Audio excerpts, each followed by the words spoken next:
Hi అండి. అందరికీ good morning అండి. ఈరోజు మనం చెప్పుకోబోయే స్టోరీ మరగుజ్జు మంత్రగాడు. సౌరిరాజు 24 ఏళ్ల యువకుడు. అతడికి ఆస్తిపాస్తులంటూ ఏమీ లేకపోయినా కచేరీలో మంచి ఉద్యోగం ఉన్నది. ఒకసారి అతడు కచేరీ పని మీద పొరుగు గ్రామం వెళ్ళి చీకటి పడే వేళ ఇంటికి తిరిగి వచ్చాడు. ఆ సమయంలో వీధి అరుగు మీద కూర్చుని ఉన్న పని మనిషి అతడికి వీణావతి కొండ మీద ఉన్న ఆలయానికి రావాల్సిందిగా చెప్పిపోయినట్లు వార్త అందించింది. వీణావతి తండ్రికి ఒక్కతే కూతురు. సౌరిరాజు ఇంటి పక్కనే వాళ్ళ ఇల్లు. సౌరిరాజుతో వీణావతి వివాహానికి ఆమె తండ్రి ఏనాడో తన అంగీకారం తెలిపాడు. చెప్పవలసిన ముఖ్య విషయం ఏమైనా ఉంటే ఇంటి దగ్గరే చెప్పవచ్చు కదా, ఆలయానికి ఎందుకు అని ఆశ్చర్యపోతూ సౌరిరాజు బయలుదేరాడు. అతన్ని అల్లంత దూరాన చూస్తూనే వీణావతి ఒక కొండరాతి మీద నుంచి లేచి వచ్చి ఎదురు వచ్చింది. సౌరిరాజు చిన్నగా నవ్వుతూ, ఏమిటంత ముఖ్య విషయం? మీ నాన్న మన పెళ్లి ముహూర్తం నిర్ణయించాడా ఏమిటి అని అడిగాడు.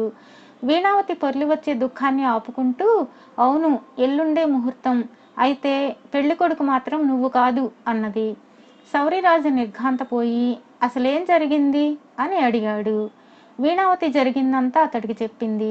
నిన్న అనుకోకుండా ఆమె తండ్రి చిన్ననాటి స్నేహితుడు ఒక ఆయన వాళ్ళ ఇంటికి వచ్చాడు. ఆయన సముద్ర వ్యాపారంలో లక్షలు గడించాడట. వెంట వచ్చిన ఆయన కొడుకు వీణావతి బాగా నచ్చిందట.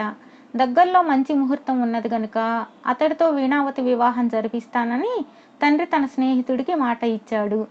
వాళ్ళు వెళ్ళిన తర్వాత ఆమె అభ్యంతరం చెబితే తండ్రి కోపగించుకొని, నువ్వు నోరు మూసుకో, సౌరికి సొంత ఆస్తంటూ చిల్లిగవ్వ కూడా లేదు. శాశ్వతం అనుకున్న కచేరీ ఉద్యోగాలు హఠాత్తుగా పోగొట్టుకున్న వాళ్లను నేను చాలామందిని చూశాను. నా స్నేహితుడికి లక్షల ఆస్తి ఉన్నది. ఈ పెళ్లికి నువ్వు కాదంటే నేను దేశాలు పట్టిపోతాను అని బెదిరించాడు. అంతా విన్న సౌరిరాజు ఆవేశం తెచ్చుకొని, అలాగా, నేను వచ్చి మీ నాన్నతో మాట్లాడతాను, సరేనా అన్నాడు. వీణావతి అయిష్టంగా తలాడిస్తూ, ఆ పని మాత్రం చేయకు, మా నాన్నది వెర్రి కోపం, గొడవ జరిగితే నిజంగానే దేశాలు పట్టిపోగలడు అని ఇంటికేసి బయలుదేరింది. ఈ జరిగిన దానికి సౌరిరాజు చాలా కలవరపడిపోయాడు. ఇక రాత్రికి ఇంటికి వెళ్ళకూడదు అనుకున్నాడు. కొంతసేపు ఒక రాతి మీద కూర్చొని ఏదో నిశ్చయానికి వచ్చిన వాడిలా లేచి కొండ అవతలి వైపుకు బయలుదేరాడు. కొండ అవతల 4-5 ఆమడల దూరం వరకు ఒక పెద్ద అరణ్యం ఉన్నది. అందులో ఆటవికులు తిరుగుతుంటారని, వాళ్ళు చాలా క్రూరులని చాలామంది నమ్మకం. సౌరిరాజు కొండ దిగి అరణ్యంలో కొంత దూరం నడిచాక ఎవడు వాడు అన్న కేక విని ఆగిపోయాడు. 2 ఆటవికులు ఈటెలు ఝళిపిస్తూ అతడు ముందుకు వచ్చి, నువ్వెక్కడికి పోతున్నావు? ఇంత రాత్రివేళ అరణ్యంలో నీకేం పని అని అడిగారు. సౌరిరాజు ఒక క్షణం భయపడి అంతలోనే ధైర్యం తెచ్చుకొని, ఈ మహారణ్యంలో ఏ పులివాతో పడదామని వచ్చాను. నేను తీరని కష్టాల్లో ఉన్నవాడిని అన్నాడు. ఆ జవాబు విని ఆటవికులిద్దరూ కొంచెం ఎడంగా పోయి కూడబలుక్కొని తిరిగి సౌరిరాజు దగ్గరకు వచ్చి, కష్టాల్లో ఉన్న మనుషులంటే మాకు చాలా జాలి. ఇక్కడ పిశాచాల దిబ్బ మీద ఉండే పిశాచాల వల్ల ఆటవికులం నానా కష్టాలు పడుతూ ఉండగా ఒక మరుగుజ్జు మంత్రగాడు వచ్చి మమ్మల్ని రక్షించాడు. ఇప్పుడు ఆయన నివాసం పిశాచాల దిబ్బ మీదే. నిన్ను పట్టి పీడిస్తున్న కష్టాలేమిటో ఆయనకు చెప్పుకో అని అతన్ని మరుగుజ్జు మంత్రగాడి దగ్గరకు తీసుకుపోయారు. మంత్రగాడు ఒక చిన్న పాక వెలుపులా నెగడ వేసుకొని దాని ముందు కూర్చొని ఉన్నాడు. వాడు సౌరిరాజును చూస్తూనే, 12 ఏళ్ల తర్వాత నన్ను వెతుక్కుంటూ వచ్చిన మనిషివి, ఎవడెవరా నువ్వు అన్నాడు కీచు గొంతుతో. మామా, పెద్ద కష్టం వచ్చి ఇంత రాత్రివేళ నిన్ను వెతుక్కుంటూ వచ్చాను అన్నాడు సౌరిరాజు. మరుగుజ్జు ముందు కూర్చున్నాడు. మంత్రగాడు నెగడలోంచి భగభగ మండుతున్న ఒక కట్టె తీసి దాని వెలుగులో సౌరిరాజు ముఖాన్ని పరీక్షగా చూసి, ఇంతకు నీకొచ్చిన కష్టం ఏమిటి అని అడిగాడు. సౌరిరాజు తన కష్టం గురించి చెప్పుకొని, వీణావతితో నా పెళ్లి జరగకపోతే ఇక ఈ పిశాచాల దెబ్బే నాకు గతి. ఎల్లుండి మరొకడితో జరగబోయే వీణ పెళ్లి ఆగిపోవాలి.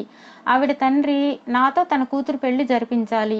ఇందుకేదైనా మంత్రమో తంత్రమో ఉపయోగించి నువ్వు నాకు సాయపడాలి అన్నాడు. ఆ మరుక్షణం మరుగుజ్జు మంత్రగాడు కణకణలాడుతున్న నెగడ నిప్పుల్లో చేయి పెట్టాడు.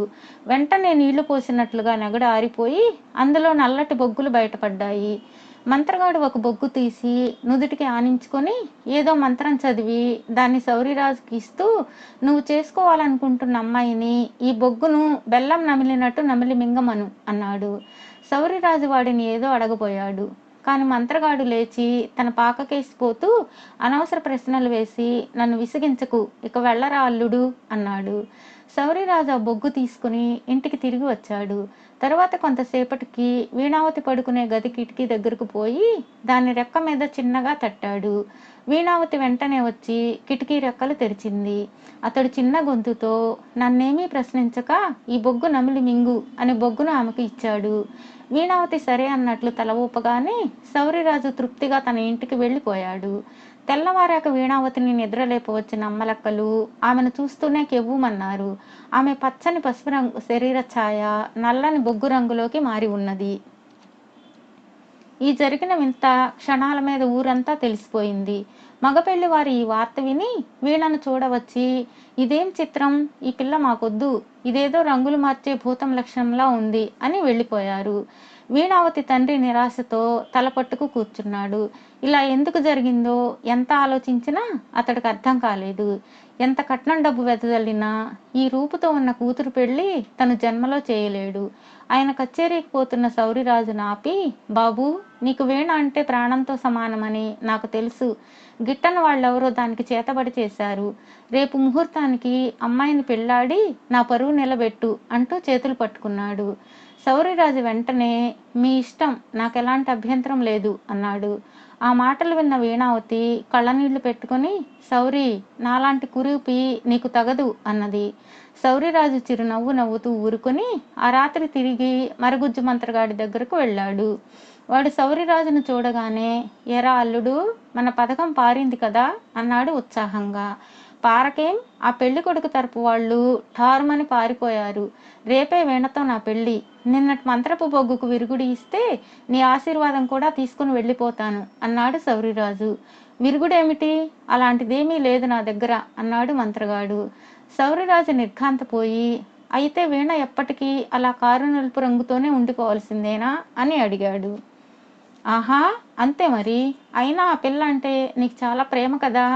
పిల్ల మారలేదు, రంగు మాత్రమే మారింది అంతే. ఇప్పుడు నువ్వు ఆ కురూపిని చేసుకునేందుకు సంశయిస్తున్నావా? సరే, మరెక్కడైనా అందంగా ఉన్న అమ్మాయిని చూసి పెళ్ళాడుపో అన్నాడు మంత్రగాడు. సౌరిరాజు వాడి మాటలకు నొచ్చుకొని, వీణ కురూపయిందని నేను పెళ్ళాడడానికి ఇష్టపడడం లేదని అనుకోకు. ఆమె నాకు తగదంటూ దుఃఖిస్తున్నది. ఆ మంత్రించిన బొగ్గు నాకు ఇవ్వు, అప్పుడు ఇద్దరం ఒకేలాగా ఉంటాం కదా, ఆవిడికి ఎలాంటి బాధ ఉండదు అన్నాడు. ఒరే అల్లుడు, నిజంగా నీ ప్రేమ చాలా గొప్పది. ఆ సంగతి తెలుసుకునేందుకే అలా అన్నాను అని మంత్రగాడు పక్కనే ఉన్న బుట్టలోంచి ఒక జామ పండు తీసి దాన్ని మంత్రించి సౌరిరాజుకి ఇచ్చి, దీన్ని నీ కాబోయే భార్య తింటే ఎప్పటి రంగు వచ్చేస్తుంది అన్నాడు. సౌరిరాజు పండు తీసుకుని, పెళ్ళయ్యాక ఏదో ఒక రోజున మేమిద్దరం ఇక్కడికి వస్తాం, నీ మేలు మర్చిపోలేం మామా అన్నాడు. అందుకు మరుగుజ్జు మంత్రగాడు కటువుగా, మర్చిపో, నన్ను నేను చేసిన మేలును కూడా మర్చిపో, నన్ను గురించి ఎవరికీ చెప్పకు, ఏనాడు నా దగ్గరకు రాకు, ఈ అరణ్యంలో కల్లా కపటం ఎరుగిన ఆటవికుల మధ్య నన్ను ప్రశాంతంగా బ్రతకని, ఇక వెళ్ళు అన్నాడు ఆజ్ఞాపిస్తున్నట్లు. సౌరిరాజు ఇంటికి తిరిగి వచ్చి మంత్రగాడిచ్చిన జామ పండును వీణావతికి ఇచ్చాడు. ఆ పండు తిన్న ఆమె మునుపట్లా పచ్చని పసిమి ఛాయతో కళకళలాడుతూ వచ్చింది. మర్నాడు ఎప్పటి అందంతో పెళ్లిపీటల మీద సౌరిరాజు పక్కన కూర్చున్న వీణావతిని చూసి ఆమె తండ్రితో పాటు అందరూ ఎక్కడ లేని ఆశ్చర్యం పొందారు.